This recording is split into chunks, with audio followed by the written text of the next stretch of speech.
Good morning, everyone. I call this session of the Public Service Commission to order. Madam Secretary, are there any changes to the final agenda?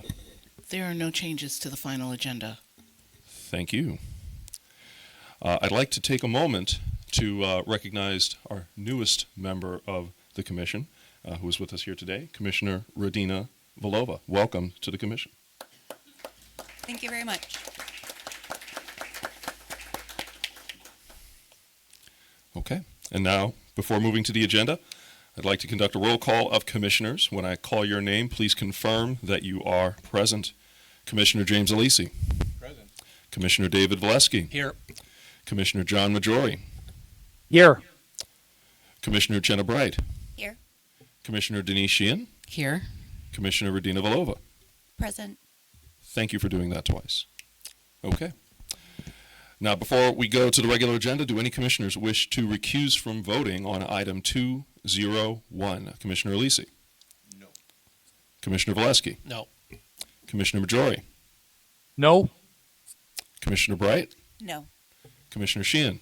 Yes, I need to recuse from item 201. Thank you. Thank you, and so noted. Commissioner Vlhova? No. Thank you.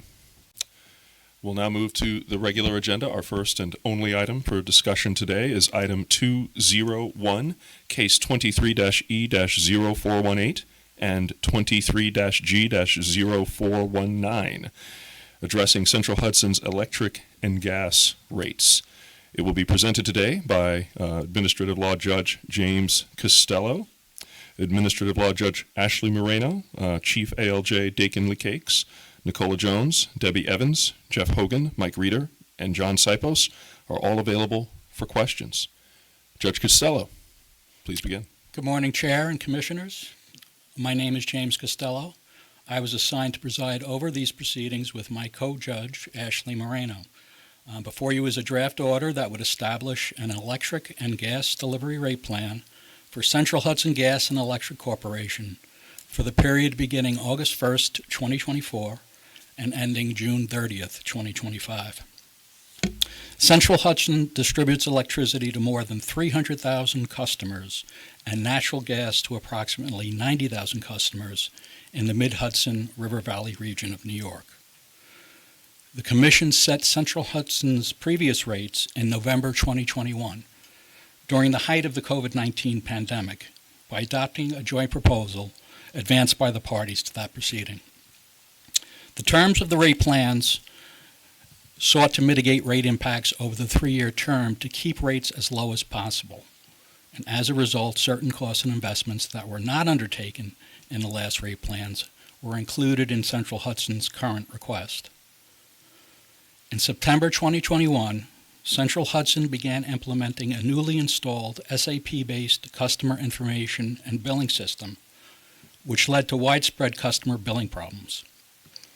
In July 2023, while many issues related to the customer billing problems were still being addressed by the company, Central Hudson commenced these rate proceedings. In its initial July 2023 filing, Central Hudson requested an electric annual revenue increase of approximately $139.5 million and a gas annual revenue increase of about $41.5 million. The company requested rates premised on a 9.8% return on equity and a common equity ratio of 50%. To receive input and feedback from ratepayers and other stakeholders, we held several public statement hearings, 4 virtually and 4 in person at different locations in Central Hudson's territory. Over 150 people spoke at the public statement hearings, including various elected public officials and several parties to these proceedings. Commenters strongly opposed Central Hudson's requested rate increases and associated infrastructure investments as unaffordable, contrary to the Climate Leadership and Community Protection Act, or CLCPA, and the Climate Action Council's scoping plan, and particularly inappropriate given that Central Hudson was under investigation by the Department of Public Service for the widespread billing problems previously mentioned. In addition, over 400 comments were received in writing and by telephone, including comments from various public officials. To develop the evidentiary record in these proceedings, the parties presented their cases through the filing of direct testimony in November of 2023 and rebuttal testimony in December of 2023. In addition to Central Hudson and Department of Public Service staff, testimony was filed by Beacon Climate Action Now, Communities for Local Power, Dutchess County, Key Capture Energy, multiple interveners, or MI, the Public Utility Law Project of New York, or PULP, Assemblyperson Sarahana Shrestha, the Town of Olive, the Department of State Utility Intervention Unit, or UIU, and Walmart. Thereafter, Judge Moreno and I held an evidentiary hearing in Albany over a 10-day period from January 24th, 2024 through February 6th, 2024, at which the parties had the opportunity to cross-examine each other's witnesses and present evidence supporting their respective positions. After that evidentiary hearing, the parties had the opportunity to file post-hearing initial and reply briefs, drawing upon the evidentiary record. Judge Moreno and I then prepared a recommended decision that was issued on May 1st, 2024, and addressed all issues properly raised in the proceedings. We recommended that Central Hudson receive revenue increases of approximately $75.45 million for electric and $29.56 million for gas. We also recommended a 48% common equity ratio and the use of the Commission's preferred methodology for computing a utility's allowed return on equity. We recommended that the Commission adopt 4 stipulations, including a stipulation regarding electric capital and operations, in which the company and staff reached agreement on, among other things, electric capital expenditure levels and electric reliability metrics. Under that stipulation, the company's current electric reliability metrics and negative revenue adjustments will continue through 2025. Among numerous other issues, we also recommended approval of certain full-time equivalent employee positions requested by the company, that the Commission allow Central Hudson to move forward on its request to commence a phased approach to resuming the collection of arrears, which was paused during the COVID-19 pandemic, that the Commission find that the proposed rate plans comply with the requirements of the CLCPA, and that the Commission continue the existing program of customer service and gas safety performance metrics with associated negative financial incentives for our failure to attain adequate performance. In making that recommendation, we rejected Central Hudson's position that the Commission lacked authority to adopt a performance program in a litigated rate case. We also reviewed and recommended alternative targets and performance incentives for the Commission's consideration to the extent the Commission sought to modify some of the previous rate plans, targets, and incentives. Following issuance of the recommended decision, Central Hudson, department staff, MI, PULP, and Key Capture Energy filed briefs on exceptions. Central Hudson, Department of Public Service staff, MI, PULP, and UIU filed briefs opposing exceptions. In its brief on exceptions, Central Hudson reduced its requested revenue requirement increases to $102 million for electric and $37 million for gas. Throughout the proceedings and in the recommended decision, Judge Moreno and I took the position that the appropriate forum to address the company's billing problems was the prudence and enforcement proceeding in case 22M0645. A rate case is a forward-looking process under the Public Service Law that establishes funding for capital projects and various costs for a rate year to ensure that the company can continue to provide safe and adequate service at just and reasonable rates. By contrast, the prudence and enforcement proceeding in case 22-M-0645 was a retrospective-looking process which addressed the company's billing issues. In its June session last month, the Commission adopted a settlement agreement in that proceeding that was valued at over $62 million in benefits to customers. Some of those ratepayer benefits are reflected in the draft order before you.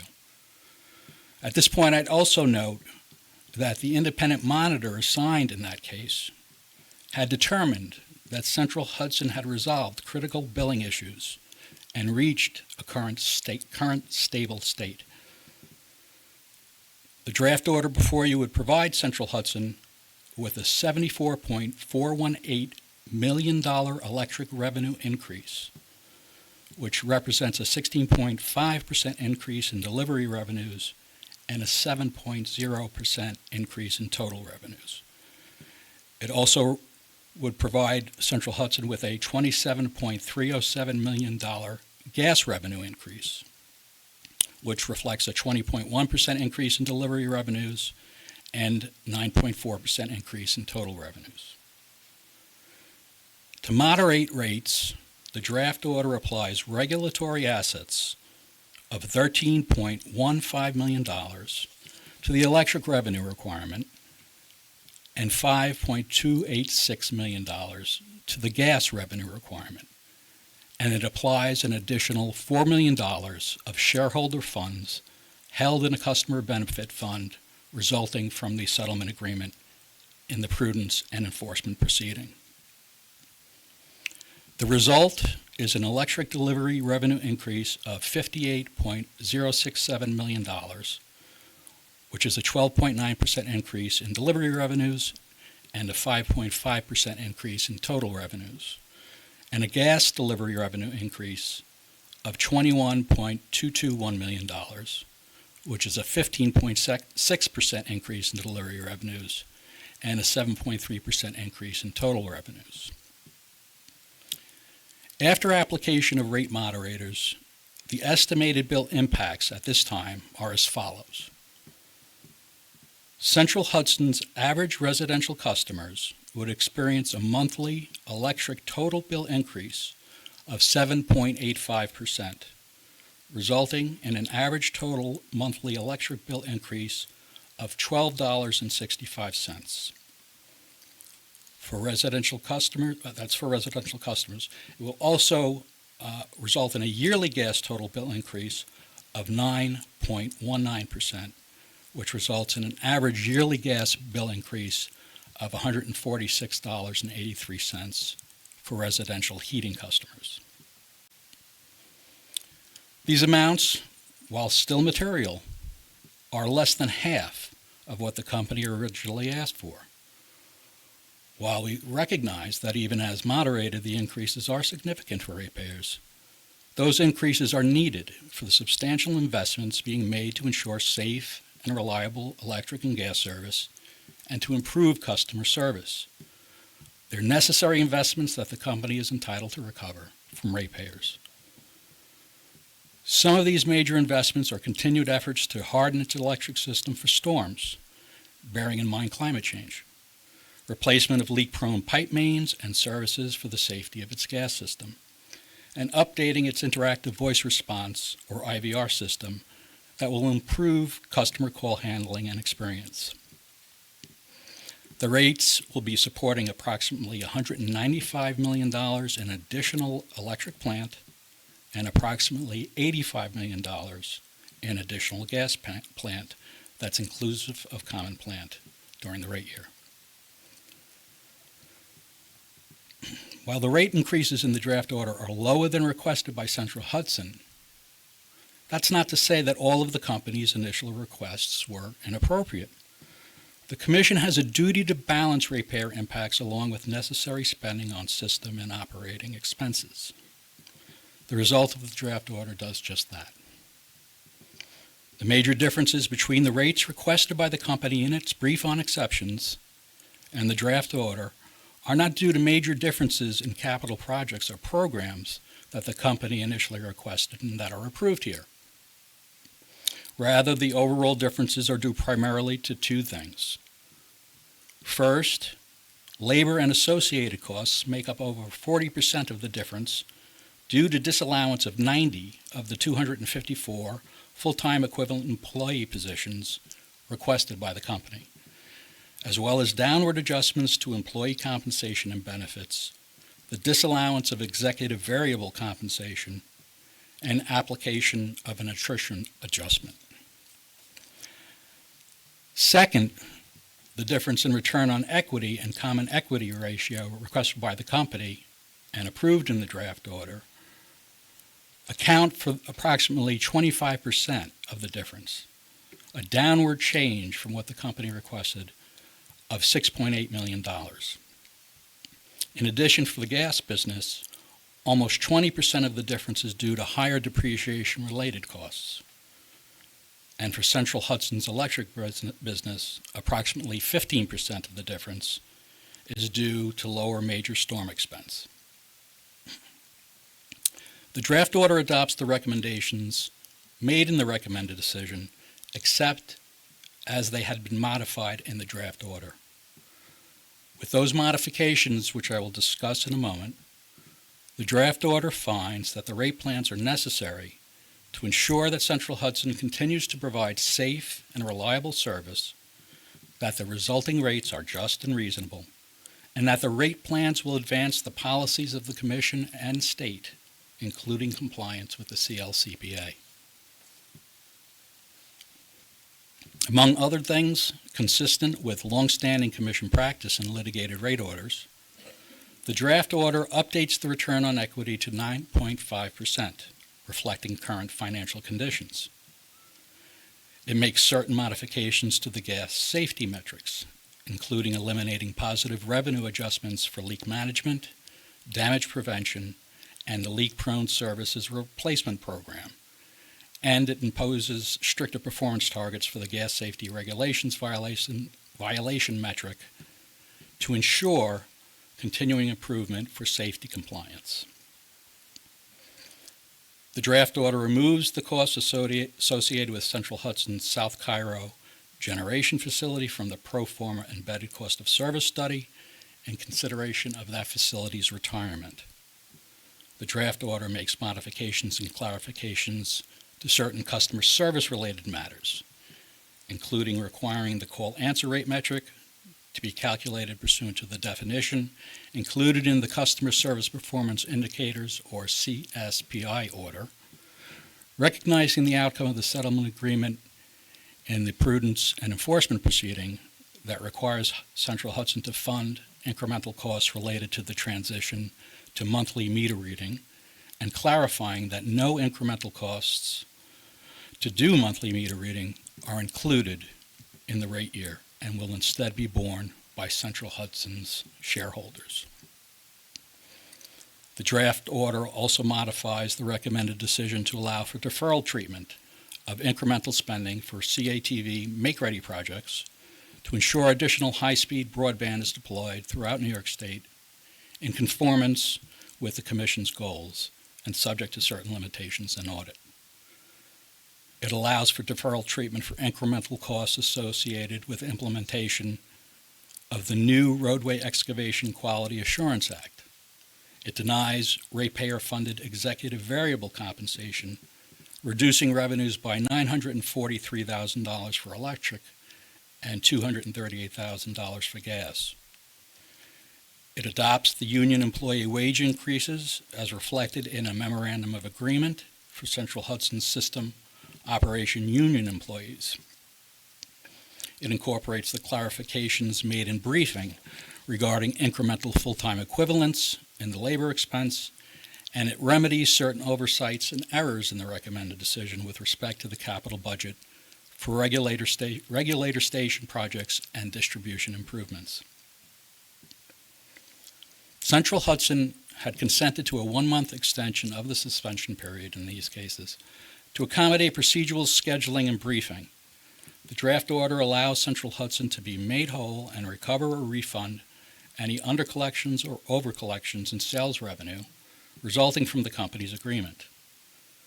The revenue adjustments will be collected or refunded over 10 months starting September 1st, 2024, through the existing miscellaneous rate component for electric and gas surcharge. The draft order also addresses arguments made by the parties on exceptions that did not result in any change to the recommendations in the recommended decision. In sum, the rate plans will allow Central Hudson to make necessary investments to its system, will allow it to increase the number of its employees to enhance service, and continues to require the company to maintain safety and reliability and customer service standards or face financial consequences.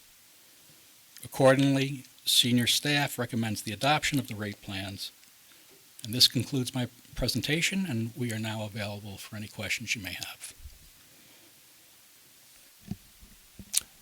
Thank you for the presentation and the detail.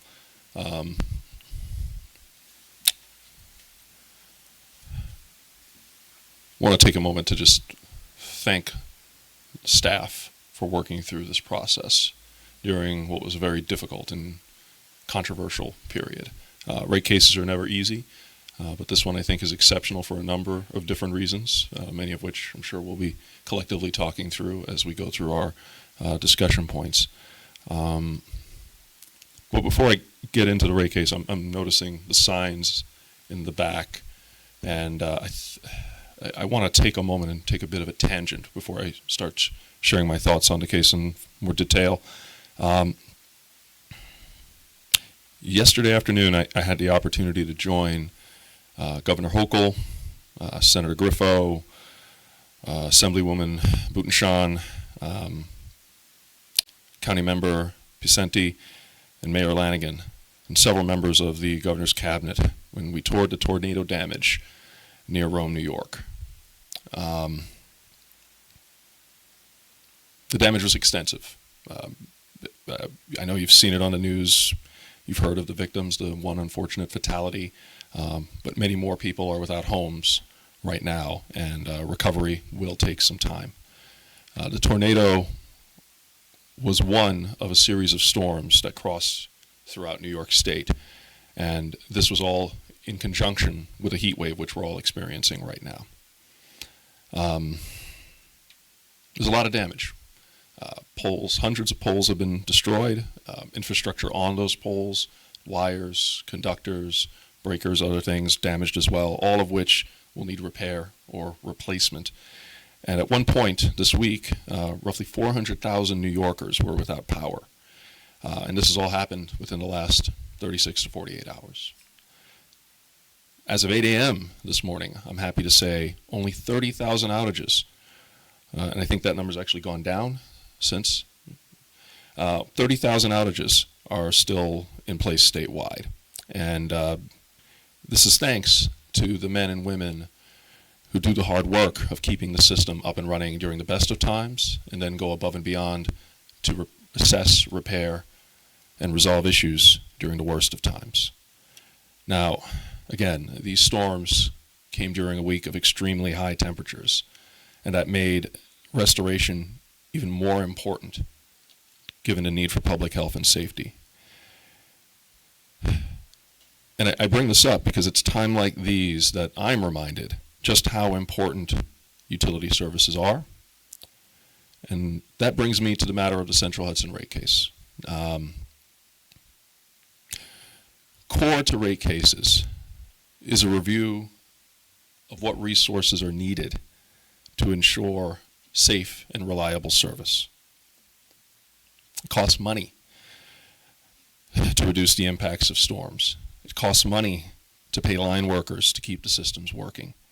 And it costs money to invest in resiliency to minimize the impacts when these storms and other extreme events come around. And it costs even more money to restore services when they are lost.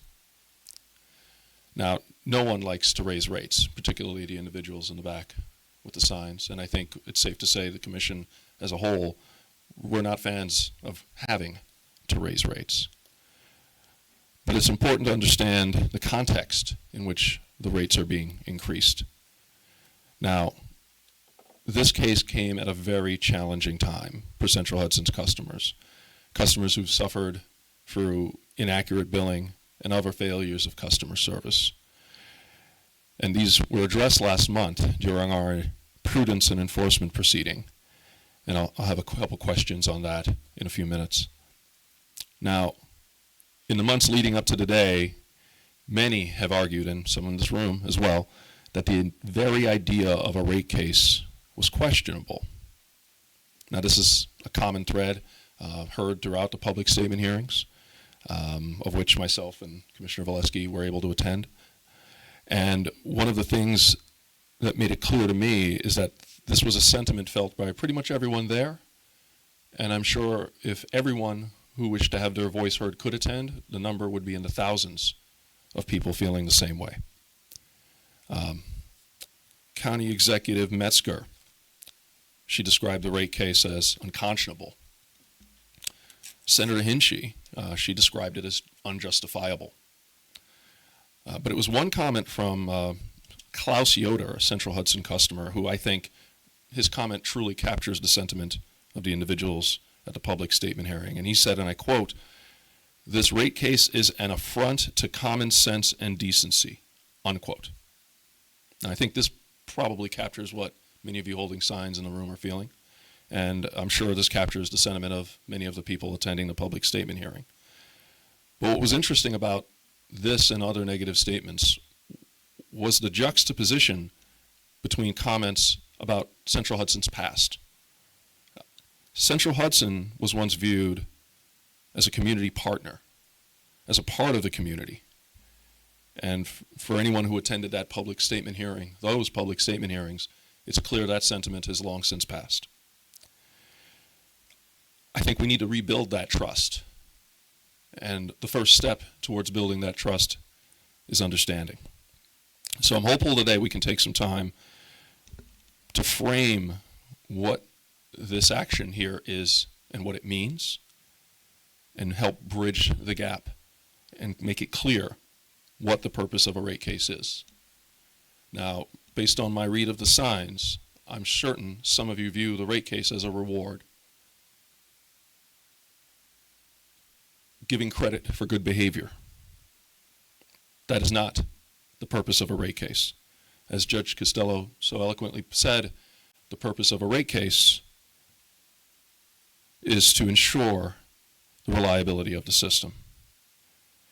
Now, rate cases represent a core aspect of the regulatory compact through which we and the utilities operate. This is a compact that's codified in state law and establishes rules and expectations utilities and the commission must follow. And so with that, I have a question for you, Judge Costello and Judge Moreno. When it comes to approving or denying a rate case, can you speak to the actions available to the commission and the consequences of said actions as established in the public service law?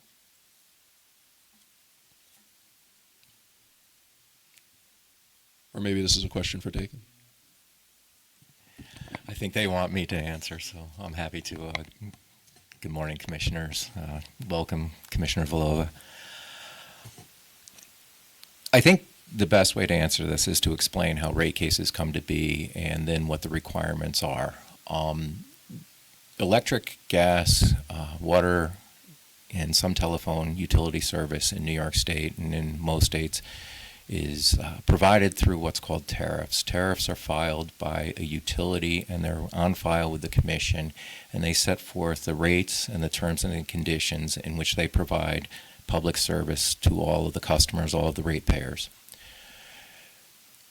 To initiate a rate case, what happens is the utility files updated tariff leaves showing what it wants to increase its rates to. So it changes the tariff leaves, and the public service law requires that those new tariff leaves be filed on 30 days notice, meaning that the commission has 30 days to review the tariff leaves and determine if it wants to take action. During those 30 days, the commission can suspend the tariff leaves, and what that means is the tariff leaves won't go into effect, the new rates won't go into effect for a period of up to what ends up being 11 months, the 30 days plus 2 periods that total 10 months together.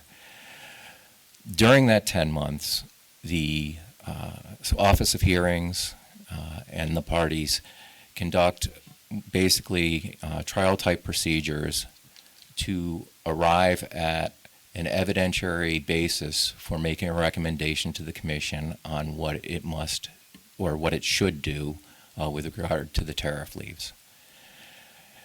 In this case, Central Hudson filed for new rates.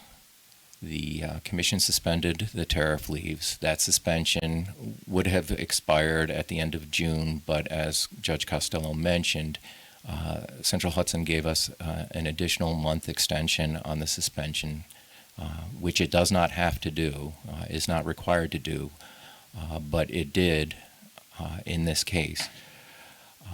In those 10 months, or those 11 months, the commission has to make a decision, and if it doesn't, what happens is the tariff leaves that are on file as updated throughout the proceeding go into effect by operation of law, even if the commission doesn't take any action. So if there's any change intended by the commission to those tariff leaves, to those rates, to reduce what the utilities are asking for, the commission has to make a decision based on the evidence collected in the proceeding to reduce those rates. So what we're doing here today is the judges are telling you, we conducted these trial type procedures, we have collected the evidence, we've weighed the evidence, and in conjunction with our discussions with all the directors of the offices and senior staff in this agency, we have determined that this is our best recommendation for the most fair outcome to meet the just and reasonable standard of the public service law for what the new rates should be. Thank you. So I just want to reiterate some of the things you said. So July 2023, Central Hudson filed its rate case.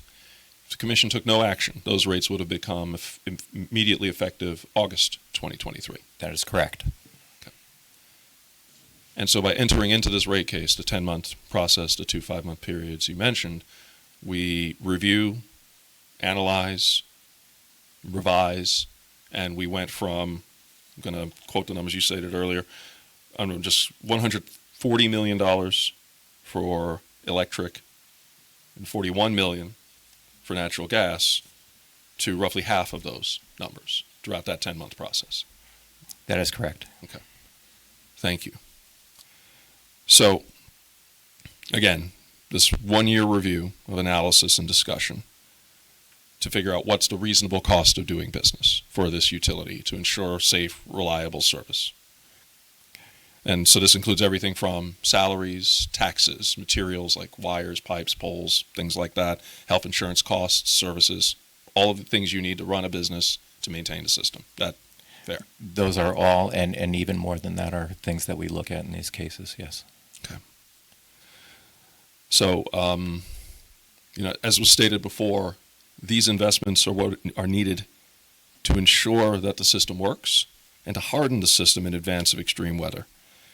And they allow for investments in staff and equipment to ensure the efficient operation during the best of times. But this is not a guarantee. Is that right? These is an opportunity to earn. And I'd like to direct this question to Jeff Hogan. Jeff, thank you. I see you in the room. So, Jeff, one of the things that's come up throughout this rate case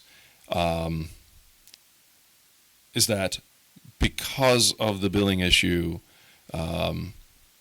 ultimately, this rate case shouldn't happen. Many have made that argument, and I think Dakin has done a good job of explaining the legal process to make this happen.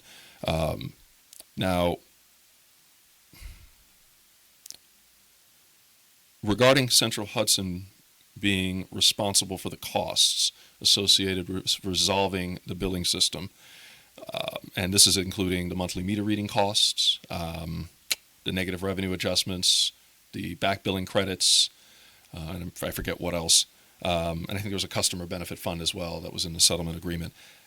These costs have already had an impact on the company's ability to earn. Is that correct? And if so, can you speak to that? Yes, Chair, I can. That you're absolutely right. The short answer is that there has been an impact. It's been a significant impact on the company's earnings for the past several years, and it will continue to have some impact on the company all the way through the current rate year that is being discussed for this rate plan. It's difficult to come up with an exact basis point amount of how much of an impact these costs have had. There's a lot of different buckets involved, the whole list you just mentioned. Each one spans different time periods and are different dollar amounts. But I think the best way to talk about it is in aggregate, you're talking about $62+ million of costs that the company has incurred related to its billing issues. These costs are being incurred in rate years that began in July of 2021, all the way through this current rate year that we're talking about setting rates for. That's a 4-year period. $62 million over 4 years is about $15.5 million a year. That's a very large impact on the company. It's about 120 basis points on average. The exact number of dollars per basis points changes as their equity grows, but about 120 basis points impact on the company each year. So if they were allowed a 9% return, as they have been previously up until this current rate year, these impacts from the billing issues would drive their ROE to about 7.8%. What most investors, analysts would say is a substandard return for utility. And in fact, we see the results of Central Hudson. The actual results of what they've earned are low. For electric, for the period of July 21 through June of 23, that 2-year span, electric was below 7%. Gas was a little bit higher, 7.3, 7.4 something percent. So we really did see a significant impact from these issues impacting the company. Thank you, Jeff.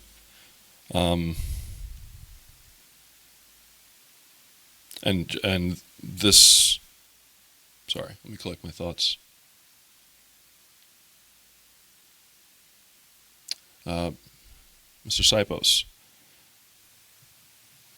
thinking through the explanation Jeff has just given us, the number of penalties and the various performance issues and how they've negatively affected the returns.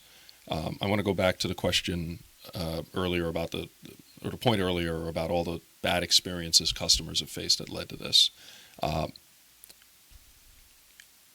Does the law allow for some other way to hold Central Hudson accountable or some punitive action to address those issues beyond what we've already done this far?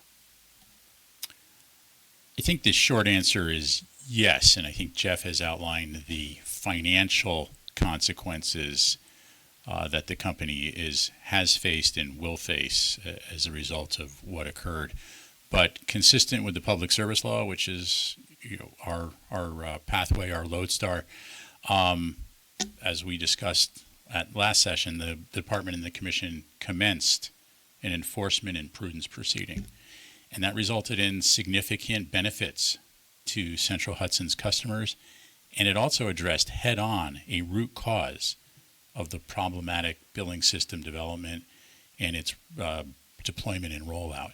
In that case, 22M0645 was in essence a civil law enforcement proceeding. It's a law enforcement proceeding, and consistent with this commission's sovereign regulatory powers, the department pursued that civil enforcement and civil penalty proceeding to hold the company accountable for what the department had alleged were imprudent acts and expenses and departures from regulatory requirements. And so, going to your question, the general concept behind such an enforcement proceeding is to punish a company for regulatory shortfalls and imprudent acts, to deter the company and others from such regulatory shortfalls and imprudent acts in the future, and also to potentially remedy the alleged transgression, which could include recouping or disgorging the benefit or something of value that the company had earned along the way. So that's the legal theory from a holding, can the company be held accountable? That's the philosophy behind it. So yes, the department's civil enforcement power, through that power, the department seeks to hold a company accountable for alleged regulatory transgressions. And turning back to the specifics of case 22M0645, in the settlement agreement that the commission approved last month, the company agreed to various substantial financial commitments. And importantly, those commitments, those financial commitments, were at shareholder expense. That was at the expense of the owners of the company. There's another pathway that I'll just touch on. I think we discussed it briefly at last session, but that's the consumer complaint process. And any customer can start and pursue such a complaint through the department's Part 12 process, the administrative consumer complaint process. And that process involves two private parties. That's the customer and that's the utility company. And their respective positions are then reviewed by our Office of Consumer Services. And the inquiry in such a bilateral case focuses on specifically whether the utility's particular conduct towards that customer violated the tariff that Dakin mentioned earlier or other applicable rules. It's a case-by-case process, and if the Office of Consumer Services determines that the particular evidence in such a bilateral case shows that the utility acted inconsistently with the tariffs or the rules, a remedy may be directed to the particular customer. So with respect to Central Hudson, many individuals presented complaints to the Office of Consumer Services, and those individual complaints are being reviewed by the office. So yes, there are ways under the public service law where a utility in this situation can be held accountable, and as part of that civil process, one could look at that as a punishment. There is the opportunity to be held accountable in that situation. So just to make sure I heard you correctly, to summarize it, I'm going to use two points. Case 22M0645, the enforcement proceeding you mentioned, that is for the benefit of all ratepayers in Central Hudson Service Territory. But individuals who still have problems have recourse through which they can pursue those matters individually. Is that a safe way to sum it? That is correct. And in case 22M0645, the department was seeking to enforce, if you will, regulations across the board and ensure that what the department alleged had been imprudent expenses or imprudent acts were appropriately addressed. And one of the major components of the settlement agreement was the company's agreement not to seek recovery for, I think it was $35 million in costs to remedy the billing system. But yes, you summarized it correctly. Okay. Thank you for that. Okay. Thank you. So, setting rates lower than what is needed to operate properly may appear to be a benefit in the short term. But absent sufficient funding, safety and reliability may be jeopardized and create some long-term issues that could actually be more costly in the long run. And it's important to recognize that a bad customer experience doesn't always mean there was a violation in the law. And there have been many, many bad experiences over the last few years, and many of them shared in the aforementioned public statement hearings and are on display in the back of the room today. Now, as I understand it, the billing issues' root causes have been identified, and the information available shows us a significant improvement in performance from where it was last year. As stated, the consequences of Central Hudson's failures have been determined through a separate process, and that was made public last month through case 22M0645. And should additional problems arise, DPS staff stand ready to hold the utility accountable. Now, I wish we could return to that time when Central Hudson was regarded as a member of the community in good standing, or at least go back to a blank slate without the burden of recent events. But as the saying goes, if wishes were fishes, we'd all be swimming in riches. So I look to Central Hudson to make the needed investments to continue the safe and reliable operation of their system. And as they make their investment, I hope they take pain to rebuild the trust lost from the members of the community. And I want to read what I think I heard you say, Judge Costello. regarding our obligation. I think you said the commission has a duty to balance ratepayer impacts along with necessary spending on the system and operating expenses, and that the result of the draft order does just that. I agree and I approve. And I thank you and staff for their hard work in bringing this to us today. Thank you all. All right, Commissioner Lisi. Thank you, Chairman. Thank you to the staff as always. And especially in this case because there's a significant amount of time and effort that has gone into this in a very difficult environment.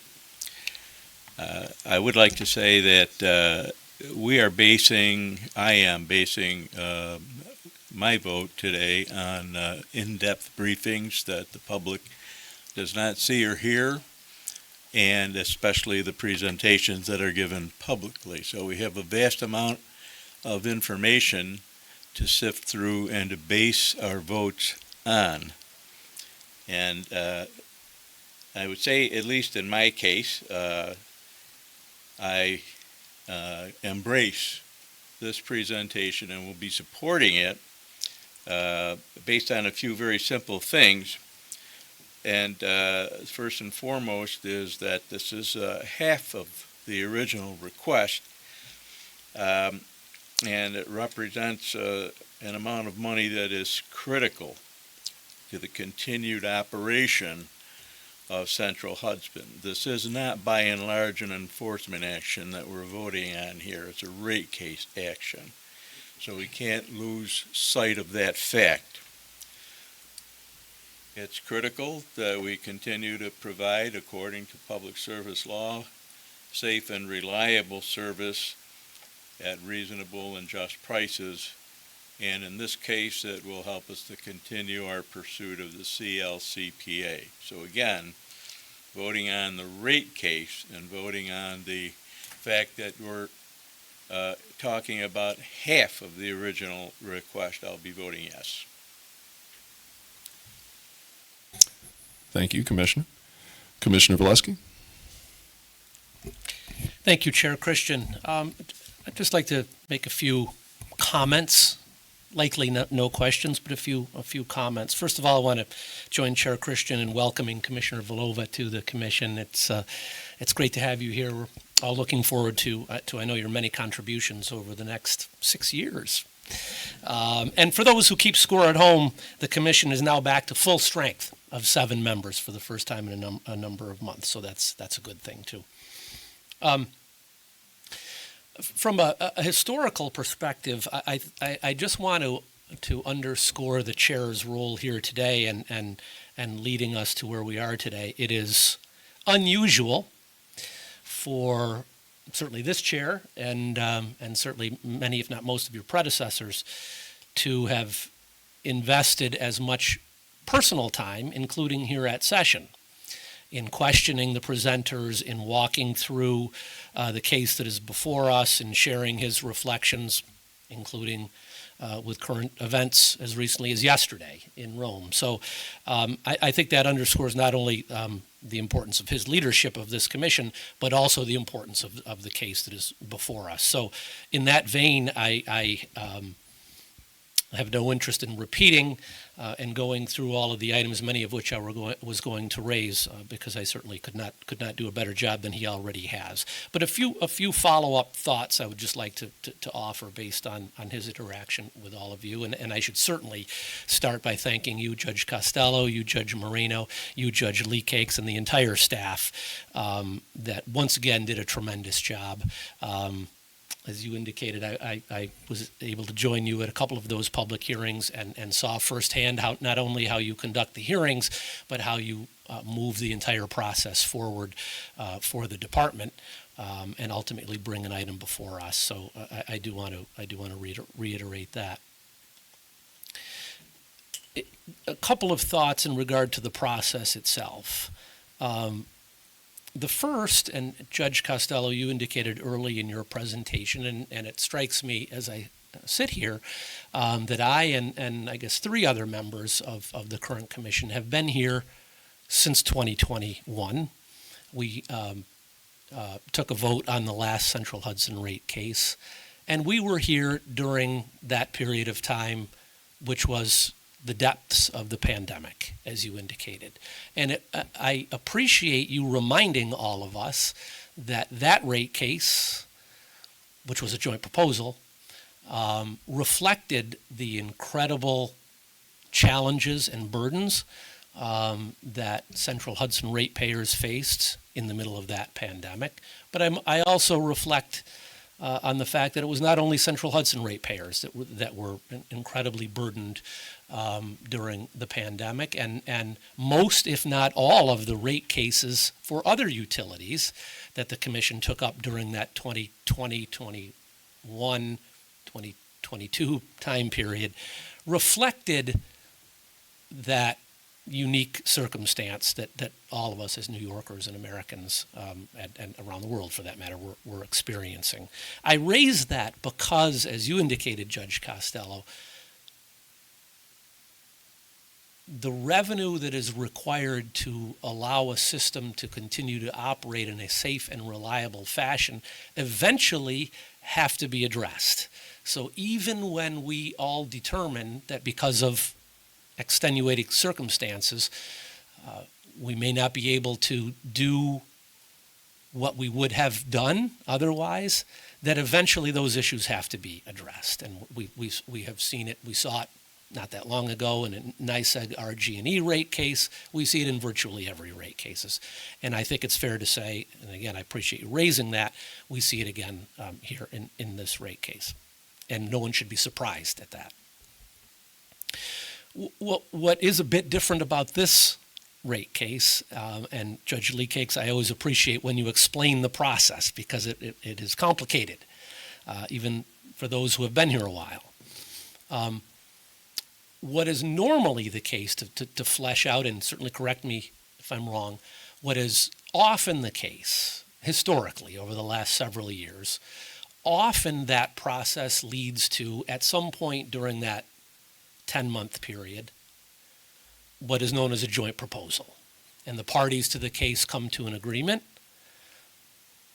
Staff, under the guidance of the administrative law judge, prepares an item, an order for the commission to consider, and the commission considers that.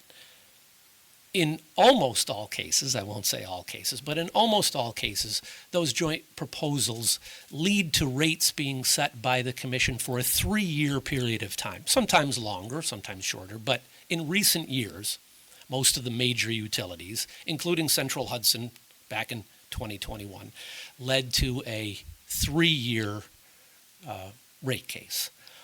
It's important to note, and I think you indicated it at the top of your presentation, Judge Costello, these rates are not 3-year rates because this is not a joint proposal.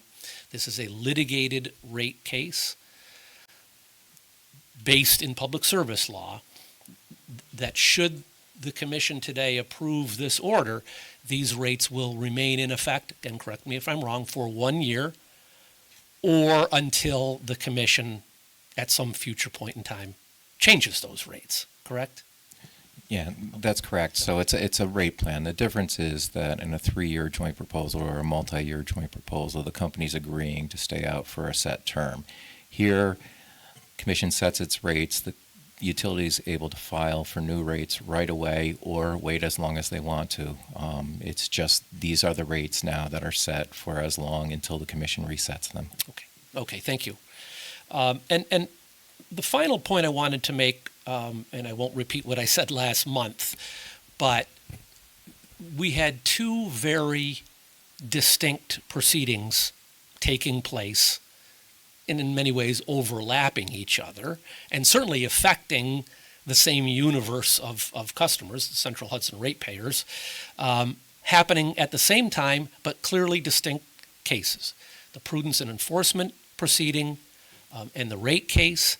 I think I have mentioned a number of times, both staff and to my colleagues and in public opportunities, it was critically important to me that this commission receive and act on the results of the investigation, which was part of the prudence and enforcement proceeding that resulted in some $62 million in ratepayer benefits, that action take place prior to us considering this rate case. And again, to Mr. Sipos, to other staff here, to David Rossi and others, I will just reemphasize what I said last month, the significance of the work that was done by the Department of Public Service in that enforcement and prudence proceeding. If not unprecedented, I can't think of any other example that would compare in terms of positive impact to our ratepayers, to Central Hudson ratepayers. That has been addressed, as the chair said. Any continuing individual billing issues can and will continue to be addressed by our Office of Consumer Affairs here at DPS. So now the time comes for us to take on this, for all the reasons why the chair and staff indicated, to consider this rate case. Again, I believe that this is certainly the best outcome that could have been realized, and it certainly came as a result, public hearing, written comment, with an awful lot of stakeholder input of both organizations, groups, and individuals who have been impacted. And I know both of you have said and will continue to say how important that public input is to the decisions with which you are both asked to make. So with that, I will also be supporting the order, and I thank each and every one of you for your incredible hard work on this item. Thank you. Thank you. Commissioner Majori. Thank you. And thank you for the presentation, Judge Costello and everybody else who's spoken. Some of the previous questions covered some of the ground that I was interested in, but I have some additional questions, and I'm going to start with two questions having to do with CLCPA compliance. I'm going to ask them both at the same time. The first is general, and the second is very specific. The order itself indicates that the recommended decision, which I'll refer to as the RD, which is what it's referred to in the order, the RD, is in compliance with the CLCPA, which in specifically Section 7.2 and 3, Section 7.2 says that if there's an action that an agency takes, such as approval of a rate case, that that would in any way impede the state's ability to meet its emissions limits, that we have to identify mitigation efforts to offset that. I summarize that. That's not the exact language. The actual RD goes into great depth in explaining the mitigation efforts to offset any climate impact of approval of this order today. The order itself really just sort of touches on this topic. So the general question is, can you summarize what's in the RD in a little more detail than what's in the order? The specific question is this. The RD twice mentions that Central Hudson estimates that it will reduce its greenhouse gas emissions in excess of 40% by 2030. And unless I read that incorrectly, my specific question is, does your analysis concur with that conclusion? So the general question is, can you summarize the mitigation efforts that are outlined in the RD? And very specifically, do you concur with Central Hudson's conclusion that it is likely to reduce its emissions in excess of 40% by 2030? Okay, what I would do is answer those questions actually in the reverse order that you've posed them. The general, the statement by Central Hudson about what they're going to achieve by 2040 was not something that was that we made any fact findings on. It's noted in the RD as this is what they say. So we do not have any, we're not saying that that's factually true. And then we go on and say what specifically in these rate plans we believe satisfies the CLCPA requirements. We first go through and explain that as with all utilities, Central Hudson is subject to proceedings other proceedings, the generic proceedings, the CLCPA implementation proceeding, the long-term gas planning proceeding. There's a utility energy network proceeding. And Central Hudson has made filings in all of those, and they're proposing, and this is one of the things that is important, that it's not going to go into place during the rate year, but they're proposing a thermal energy network pilot project that will be located in a disadvantaged community. So that's one of the things that we point out, that they're subject to all of these ongoing proceedings, and they're taking action consistent with what the commission is requiring. Further action has to be taken by the commission on that, and so we just wanted to note that. In the particular rate plan, we note that there are 21 capital electric projects that are pursuant to the CLCPA Phase 1 order that the commission issued. And that's in case 20E-0197, which was to implement transmission planning pursuant to the Renewable Energy Growth and Community Benefit Act.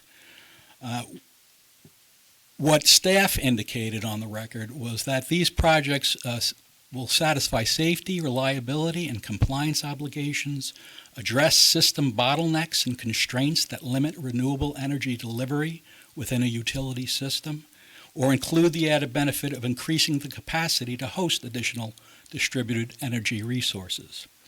Those projects will provide approximately 547 megawatts of headroom increase, and this is a quote, contribute significantly toward achievement of the statewide CLCPA goals. Going then to the gas projects, the company will continue to replace its leak-prone pipe at a target rate of 15 miles annually. It will be subject to stringent year-end leak repair targets. It's going to implement a new leak-prone services replacement program, and all of those programs align with the CLCPA goals to reduce methane emissions and promote the safety and reliability of the gas system. The companies propose to purchase responsibly sourced gas and conduct a clean hydrogen feasibility study in an effort to use innovative means to further reduce greenhouse gas emissions and its distribution system. They're going to replace their gas-powered fleet vehicles with electric or plug-in electric vehicles where feasible. They'll continue fully eliminating gas declining block rates.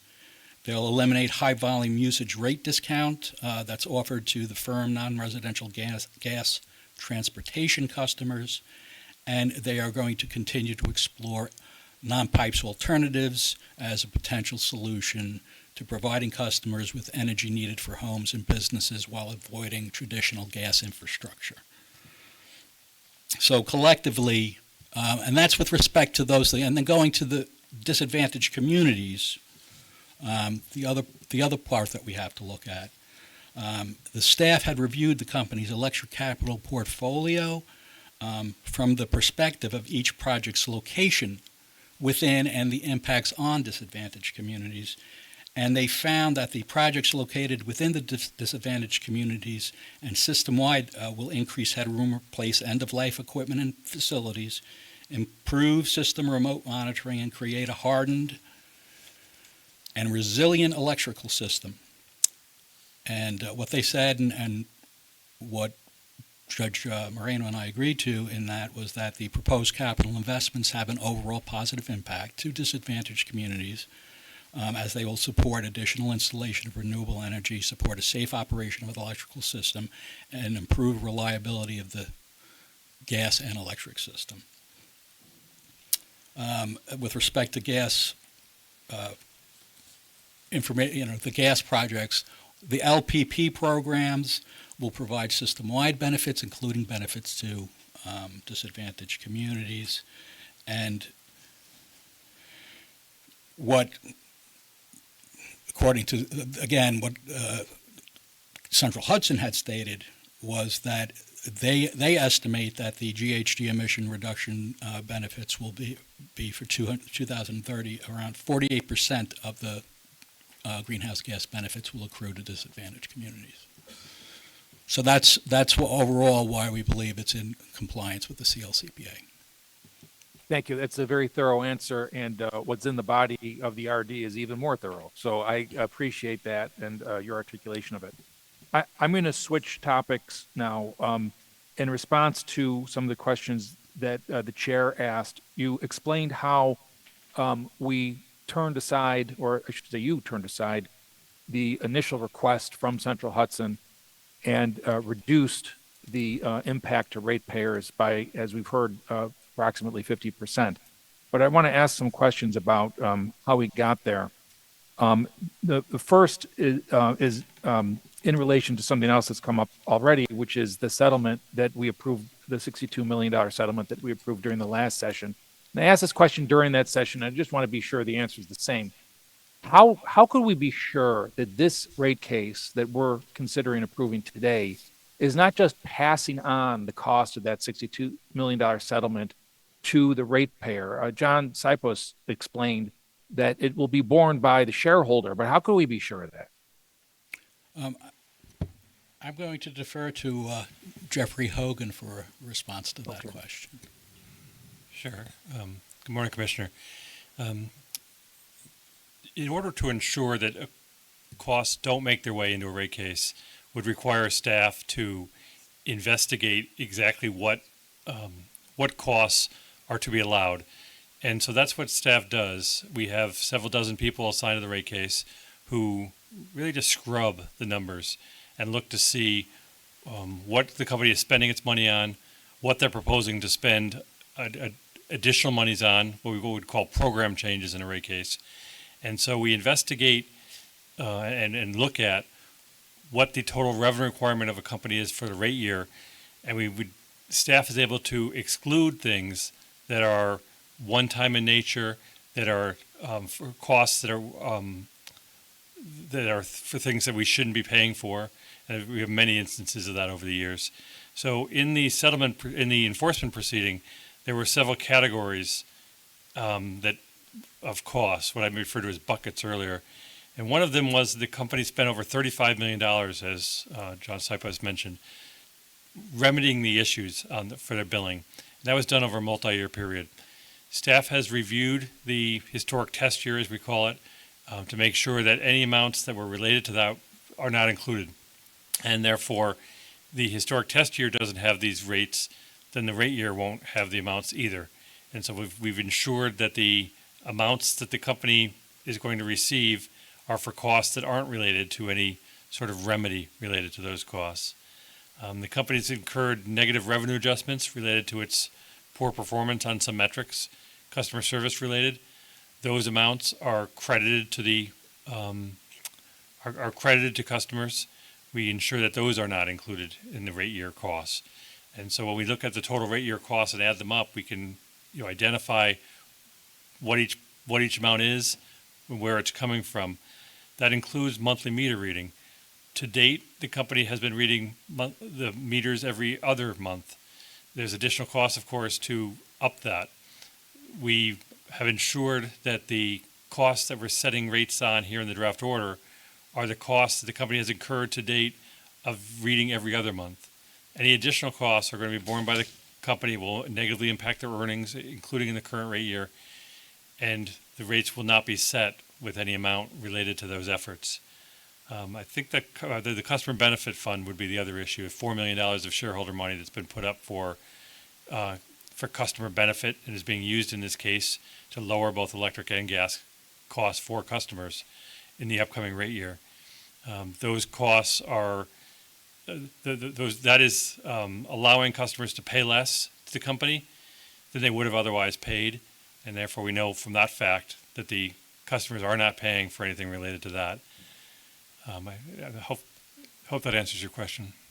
It absolutely did. It not only answered my question, but it reminds me of something that's actually pretty basic to what we're doing here today. The company, a rate case is not just that the company is asking for extra money, but the company has a plan to do X, Y, and Z and needs money in order to do X, Y, and Z. And so, Jeff, that answer to my first question was very thorough, and I understand and I appreciate. I think I'm speaking again to Judge Costello. I'm going to pivot to my next question, which is how much of what we would be approving, should we approve this order, is not just a good idea, but is legally necessary? Like what is not discretionary in this that we're considering here today? Anything that is considered for reliability or that's required by law, Yeah. and there are certain things that they're legally, the companies are legally required to do, and anything they're called mandated projects, Yeah. and anything that is required for reliability and safety, supporting customer service. Those are things that really are not discretionary. That's a Okay, general. and I'm that- giving you very broad Yeah. terms instead of specific projects, but it's broad categories.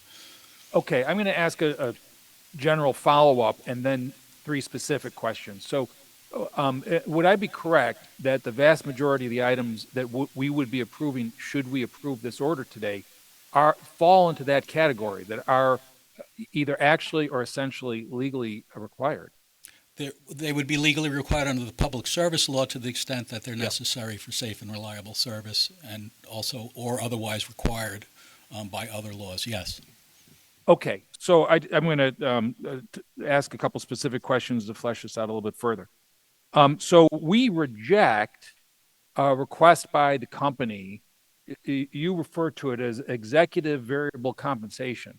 I'm going to call it bonus pay for executives.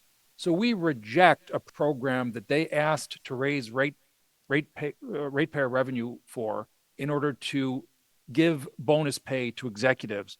Now, that wasn't legally required, right? So they're not going to sue us and win in court because we didn't approve bonus pay. Is that correct?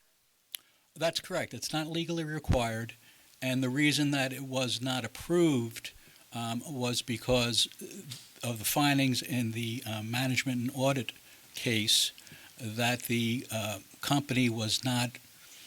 They were doing basically, I won't say the bare minimum, but they weren't performing above what standards are set in rate cases, so that they could avoid negative revenue adjustments. And what the commission said in approving the management audit was that is not what a performance, a bonus plan is for. It's for doing better and improving for customers. So that's why it's not mandated by law, and it's in this case it would not be appropriate based on what the findings were from the management and audit. Okay. So there's another type of item in here. It's not a single item, but they're also requesting ratepayer revenue in order to pay local taxes, property taxes, and other taxes. Say I don't like that idea. I don't like the idea of localities raising revenue rather than directly taxing their citizens. Instead, taxing the utilities so that the utility would then pass that expense on to ratepayers in the form of a regressive form of revenue enhancement, which is higher rates. If we rejected the utilities' request to raise ratepayer funding to pay taxes, could they take us to court and win? That is something that, yes, that's a legal requirement that they pay taxes on their utility plant, they pay on other things, and those are costs of business that are appropriately passed on to ratepayers. It cannot be required for the shareholders to absorb that cost. Okay, so I'll note something that stood out to me in the order is that the Ulster County Legislature passed a resolution asking for us to reject this order. And unfortunately, we don't have the power to deny the utilities' request to pay Ulster County taxes. But the Ulster County Legislature can do something about that by reducing the taxes on the utility. So that's something that they could do. We can't do anything about that. I'm going to ask a question about a third type of expense in here. So the first is just a yes/no question. Does Central Hudson have an economic development program, and is that program discretionary? Yes and yes. Okay. So just personally, I'm not sure that if I was a party to the case, which I'm not, that I would think that that was a compelling item. I know it's a very small item compared to everything else, but do I have the ability sitting here to offer an amendment to strike that from the RD? Is that within my powers up here? Certainly, I think, I will say that in the context of the RD itself, we did recommend, and the draft order before you does eliminate the budget for the gas economic development program, finding that it is inconsistent with sort of the direction that the commission has been moving in with gas policy. So $200,000 was the cost of that program for gas, and that was eliminated in the RD. So to the extent that the electric economic development program is discretionary. It's something that the commission could have considered in looking at rates in the rate year, in the upcoming rate year. So, Judge Moreno, what I'm getting at though is I don't actually have the ability to amend the RD. I could just vote for the whole thing or reject the whole thing. Is that correct? Sure, go ahead. I'll answer it this way, Commissioner. Yeah. To the extent that a single commissioner during a commission session would like to see a change in a draft order that's before the commission, they're able to ask the chair to make a motion or take a vote on any amendment to an order, at which point the commission can take the vote. If the single commissioner request is denied by that vote, then the order as it's before you stands, and that's what you're voting on. If the vote is taken by the commission to amend the order in line with what the request is from that single commissioner, then that's what you're voting on eventually. That process has happened maybe, in my recollection of 20 years here, twice over those 20 years, and it was in very unusual circumstances. Okay, I don't want to spend too much time with that, but I think that were I to try to make such a motion, it would actually throw the RD into a little bit of disarray that would not end up having a substantial impact on rates. And if you don't need to comment on that, but I'm just telling you my conclusion as I considered, hey, I don't like this part of the RD, but I in practice, I don't think that it would be very practical for us as commissioners to try to pick apart individual components of it. Right, and if I could just respond to that last point, that's the difficulty with that process is that would require senior staff then to evaluate if any of the other commissioners had a question about what change that would make to the overall recommendation. It's a very difficult thing for us to evaluate, which is why, as Commissioner Alisi mentioned before, we do briefings with individual commissioners prior to the session and go through this stuff in detail. Okay, so I'm almost done. So you, Judge Leakakes, you actually answered a question, I think it was from the chair, that was basically, what would happen if we rejected this order? If it comes time to vote and 4 of us cast no votes, and you answered that question, if I understood correctly, what would happen is the original request would take effect. And I understand that a process would then ensue that could lead to a different order that eventually comes before here. But what I'm looking for here, my understanding of this is, based on your answer and my understanding coming into this, is if my position was that Central Hudson's original request was what we should be approving, what I should do is vote no.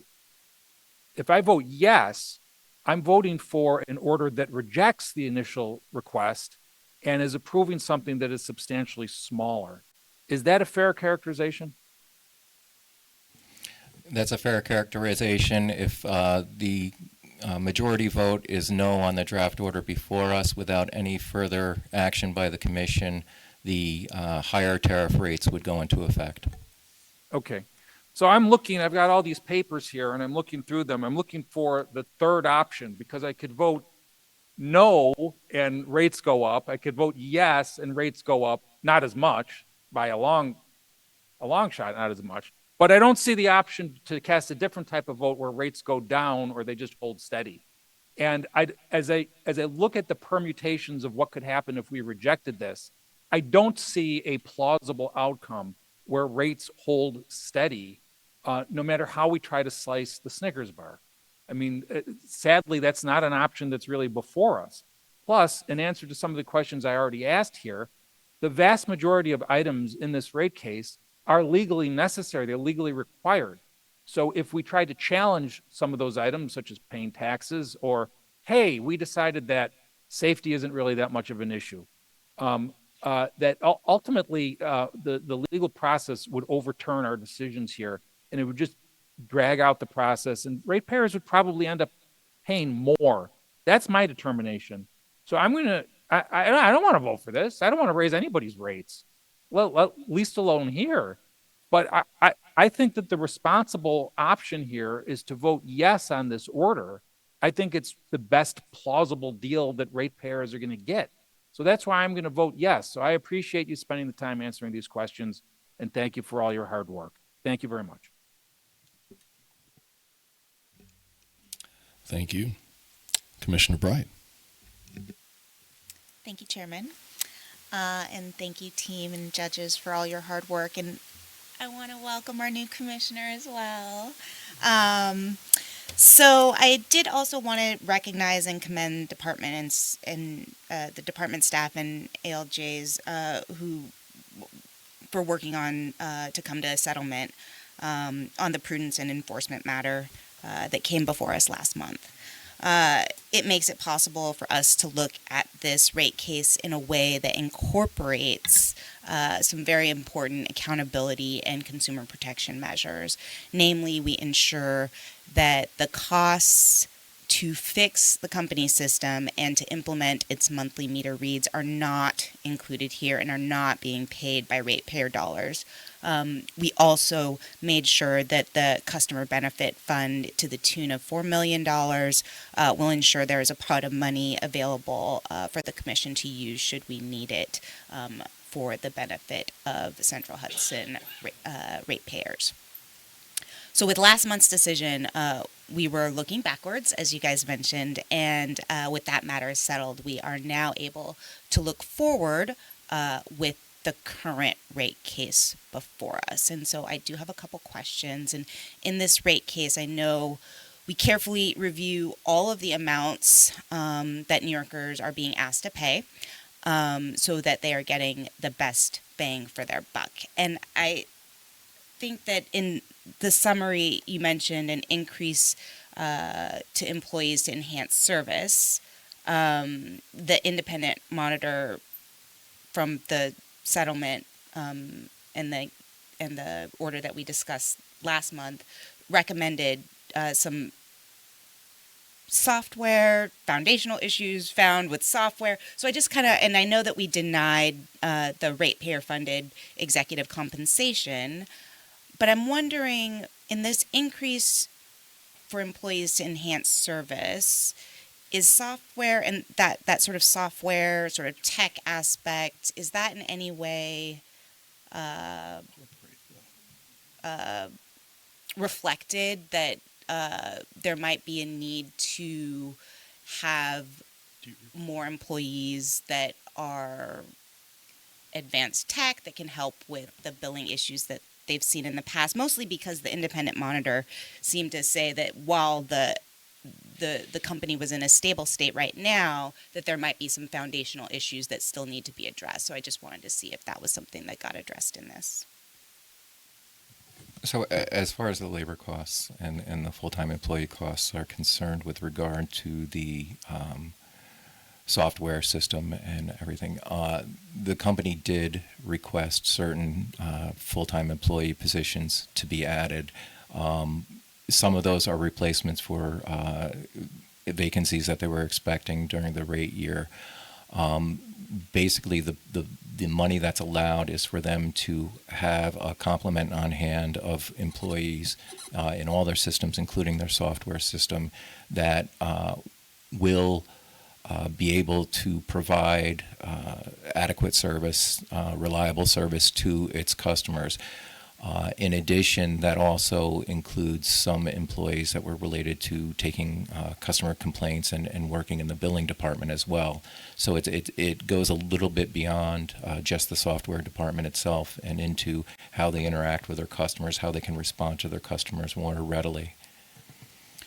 And I just want to add to that. I mean, based on the timing of when testimony was provided in these cases, this was before the independent monitor's recommendations.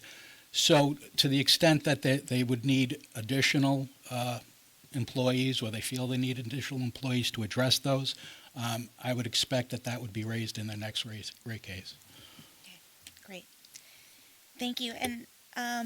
And my second question, I mean, this is a fully litigated rate case, which is going to have its pluses and minuses, especially sort of around the constraints that may or may not be present if you don't go into a fully litigated rate case. But my question is related to CLCPA compliance. So in this order, it allows for what is referenced as responsibly sourced gas. So I just sort of wanted to get a sense of what do we see as that, and then also how is it compliant with our climate law?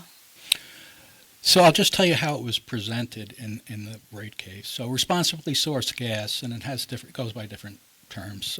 Certified natural gas is another term that's used for it.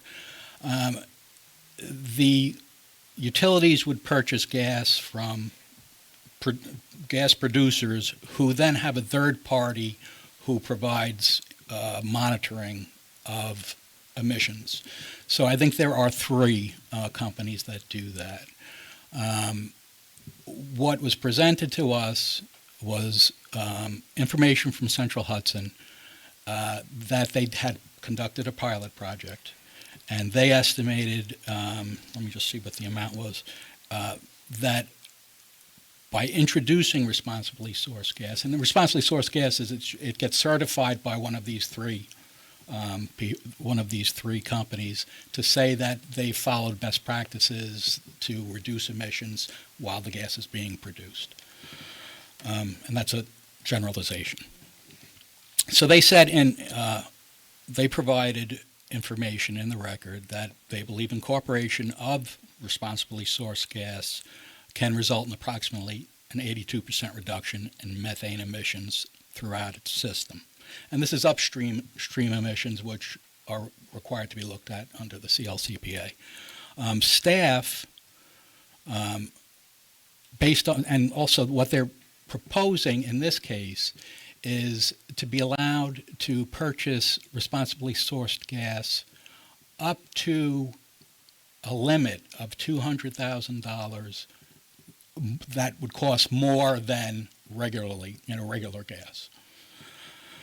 And so staff, based on what the company was proposing, that they do that, they found that based on the relatively modest cost involved, and the fact that they stated RSG can be a means to decrease greenhouse gas emissions, that's the information that was supporting the thing. Communities for Local Power opposed this project, and their major thrust of their opposition dealt with a study done on Project Canary, which is one of the 3 certifiers. And the study looked at Project Canary, their use of equipment in Colorado. And they pointed out, what they perceived as problems with the way they were capturing emissions data. In response, the company provided an article, and it was prepared by Project Canary, but it responded to the issues raised in the article, in the study that was provided. And it was a very persuasive as far as pointing out specific issues that they felt were not accurate. So what CP pointed out was that Project Canary was also the certifier for the pilot project here. However, it was not done in Colorado, it was done in Pennsylvania, and according to Project Canary's article, they use different measurement devices depending on where they're located. So where GHG emissions are required, they would use something different than what they used in Colorado. There's also what CLP pointed out was that, and this is undisputed, there is no oversight like a general regulatory body that governs these certifications. Each individual, each of the three areas do their own certification process. Looking at everything, it seemed to us that there was still no doubt that there was a benefit for greenhouse gas reductions, and based on all of the evidence, that the weight of the evidence supported going forward with the project for the rate year, because of the limited amount that would be in addition to the regular cost of gas, and with the understanding that this is something that can be revisited in the next rate case. Let me just add one more issue. You raised the issue, and I've heard it twice today, and it is whether or not this is compliant with the CLCPA, and I just want to elaborate on, specifically what that means. The CLCPA doesn't actually have anything in it or regarding public service law requirements related to natural gas or methane or RNG or anything like that. There is a section of the CLCPA that we're referring to here, and it's Section 7.2. It's an unconsolidated provision of law that applies to all state agencies, authorities, offices, etc. And under that provision, there's a legal standard that we have to do an examination with respect to all agency actions. And the question is whether or not they're inconsistent with the Department of Environmental Conservation's GHG emissions limitations. So that's what we're talking about when we're referencing CLCPA, compliance. And so just as a little background, going on 3 years ago, the Commission decided in the Kedney rate case that provision should apply to rate cases. But we apply it to rate cases as a whole. We don't apply it to individual particular, capital projects in the rate case. And as Judge Costello, I thought, did a really good job of explaining, there are a lot of different projects at issue. And it was based on all of those projects that a determination was made that the rate case as a whole is not inconsistent with the GHG emissions limitations. And I just wanted to point out one more thing. During the process that we have, after Judge Moreno and I issued the RD, the parties are given the opportunity to file briefs on exceptions. Communities for Local Power did not file a brief on exceptions, taking any issue with what was stated in the RD. Yes, I noticed that. Yep. Thank you all for answering so thoroughly these questions, and of course, thank you, Judge Moreno. Thanks, Judge Costello, and Judge Lee Cakes as well, for just all your hard work, and of course, just really looking at the evidence and coming to, bringing this order before us. And of course, I also want to thank staff who worked diligently to get all this together and bring it to the table for a decision, and really provide proper oversight and accountability to Central Hudson and for Central Hudson customers. So thank you so much for all your hard work. Thank you. Commissioner Sheehan, you are recusing from the next. Okay. Commissioner Villova. Thank you. Can everyone hear me okay? All right. So first, thank you to my colleagues for the warm welcome today. I really appreciate it, and I'm very excited and thrilled to be here.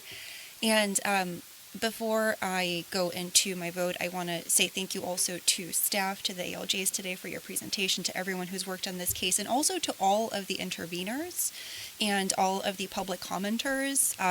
Having been on the other side of this process, participating as a stakeholder, I know how much time it takes for everybody. I'm now understanding how much time it takes for staff in particular. I hadn't seen that side of things before, and it really just, thank you to everyone who's put in the time. And I think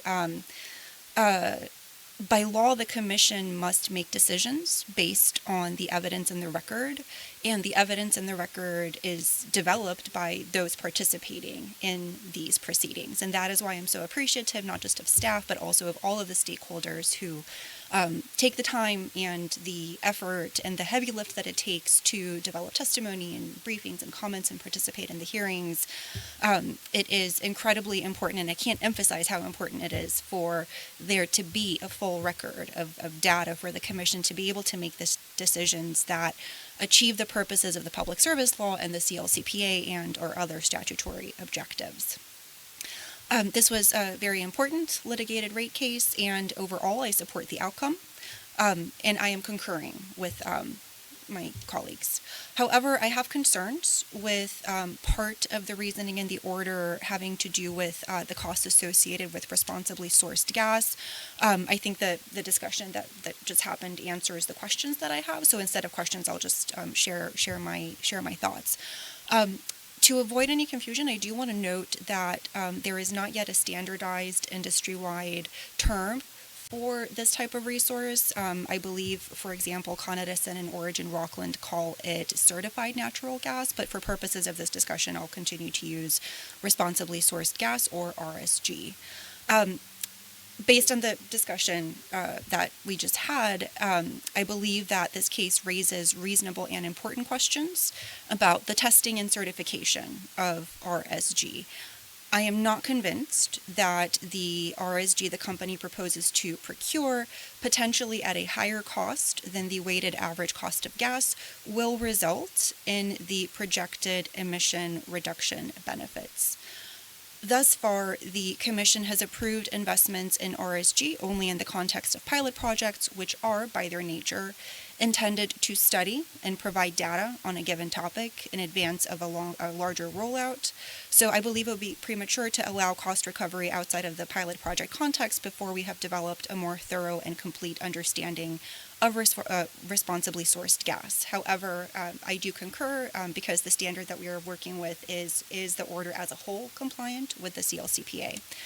I think that this is an important issue for the Commission to address in the future, to determine what are the emissions reduction benefits of RSG and the role that it can play in achieving the CLCPA's objectives, and I look forward to the opportunity to explore this issue further. Thank you. Thank you. And now bring this item, call for a vote. My vote is in favor of the recommendation to adopt the terms of the recommended decision with the modifications as discussed. Commissioner Alisi, how do you vote? I vote yes. Thank you. Commissioner Valesky? Yes. Commissioner Majori? Yes. Commissioner Bright? Yes. And Commissioner Vlova? Concur. Thank you. The item is approved and the recommendations are adopted. Thank you, everyone. And with that, we'll now move to the consent agenda. Do any commissioners wish to comment on or recuse from voting on any items on the consent agenda, beginning with Commissioner Alisi? No. Thank you. Commissioner Valesky? No comments or recusals. Thank you. Commissioner Majori? I have no comments, but I actually do have to recuse from item 265. Other than that, I have no comments. Want to confirm item 265?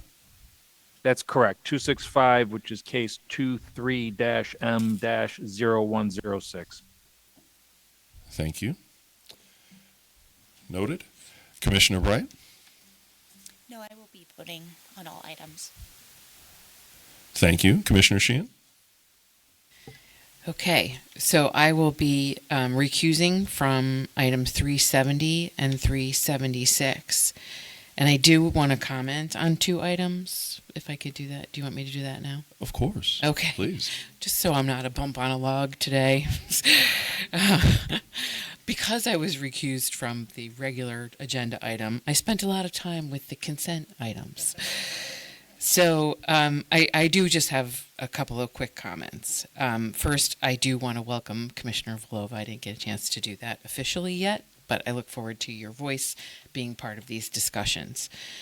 I also did want to just echo Chair Christian's comments with respect to it's been a tough week here in New York, and I wanted to express my support for everyone who's been negatively impacted by the recent storms, but also my gratitude for the utility workers who worked in hazardous conditions to restore power and are still out there working. I know I personally benefited from their hard work this week. The 2 items that I wanted to comment on are the first one is item 264, which is the pull attachment rules. And yes, while on its face appears to be a mundane topic, I just wanted to really comment that it will address in important ways and be an important step forward to facilitate our deployment of high-speed broadband and wireless cellular services that ensures a fair and cost-effective process. I want to acknowledge the work of staff on this one. I know it's been a long time in the works, and I also just want to I look forward to the success of the working group that's called for in the order, and having that working group serve as a way to facilitate dispute resolution before it necessarily, becomes a dispute that can't be resolved. So I'm hopeful that that working group will be a successful one. The other item that I wanted to comment on is item 268, the utility thermal energy networks. I do want to thank the staff and stakeholders and everyone involved for their work on this item to date with the pilot projects, etc. I want to note that this order is in compliance with the Utility Thermal Energy Network and Job Act, which was approved in July of 2022. So it's an important step forward. However, these are initial rules. Important that they be recognized as initial rules, which will importantly provide fair market access for thermal energy networks, exempt small-scale thermal energy networks that are not owned by utilities, promote training and transition of utility workers, and encourage third-party participation and competition. The last item being one that I'm particularly interested in. So again, these are initial rules that we expect will be further developed and refined, and I really want to strongly encourage stakeholders and everyone involved to stay engaged in this process, particularly the technical conferences which are called for in this order, as well as other ones that I am sure will be forthcoming. Your input in this process and in what is really a new topic for us is going to be really important for our understanding and developing our expertise and knowledge. So that's all I wanted to add. And with that, other than the items that I am recused from, again, 370 and 376, I'm supporting the consent agenda. Thank you. Thank you. And Commissioner Vlova. I'm so sorry. Could you repeat the questions again? This is the vote for the consent agenda. And Do you wish to recuse from or comment on any items? no. Thank you. Okay. That said, now we'll call for a vote.